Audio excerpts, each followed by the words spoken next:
Angela's Airplane by Robert Munsch.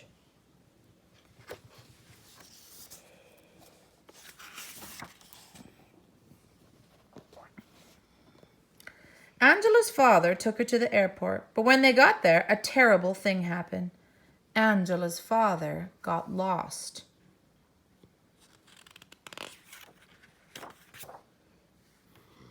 Angela looked under airplanes and on top of airplanes and beside airplanes, but she couldn't find him any place. So Angela decided to look inside an airplane. She saw one with an open door and climbed up the steps. 1, 2, 3, 4, 5, 6, right to the top. Her father was not there, and neither was anyone else. Angela had never been in an airplane before. On the front seat, in the front, there was a seat that had lots of buttons all around it. Angela loved to push buttons, so she walked up to the front, sat down in the seat, and said to herself, "It's okay if I just push one button. Don't you think it's okay if I just put one button? Oh, yes, it's okay. Yes, yes, yes, yes." Then she slowly pressed the bright red button.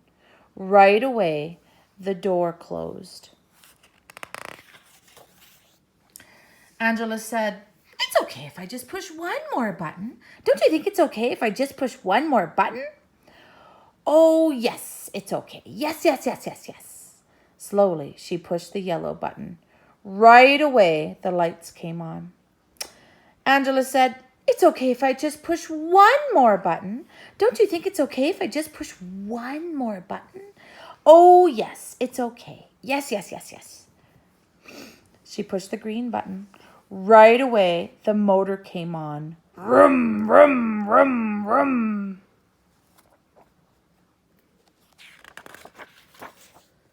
Angela said, "Yikes!" and pushed all the buttons at once. The airplane took off and went right up into the air. When Angela looked out the window, she saw that she was very high in the sky. She didn't know how to get down. The only thing to do was push one more button. So she slowly pushed the black button. It was the radio button. A voice came on the radio and said, "Bring back that airplane, you thief, you." Angela said, "My name is Angela. I am 5 years old and I don't know how to fly airplanes." "Oh dear," said the voice. "What a mess. Listen very carefully, Angela. Take the steering wheel and turn it to the left."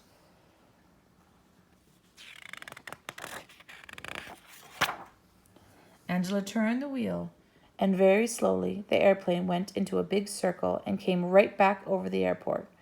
"Okay," said the voice. "Now pull back on the wheel."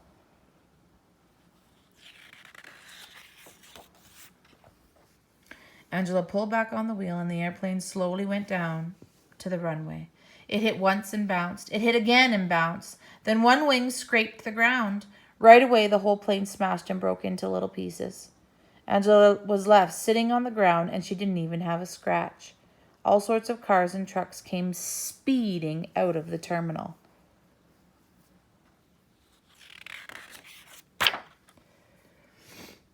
There were police cars, ambulances, fire trucks, and buses, and all sorts of people came running.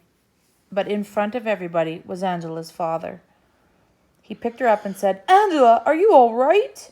"Yeah," said Angela. "Oh, Angela," he said, "the airplane is not all right. It's in very small pieces." "I know," said Angela. "It was a mistake." "Well, Angela," said her father, "promise me you'll never fly another airplane." "I promise," said Angela. "Are you sure?" said the father. Angela said very loudly, "I promise, I promise, I promise."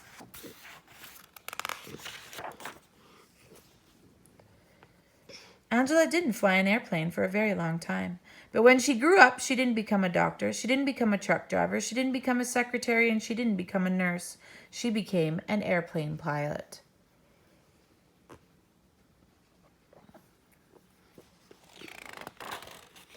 I wonder what my K1 friends would like to be when they grow up. Oliver, what do you want to be? Do you remember? Police officer. Delilah, what do you want to be when you grow up? What do you want to be when you grow up? Do you know? Hmm? A unicorn? Yeah, a unicorn.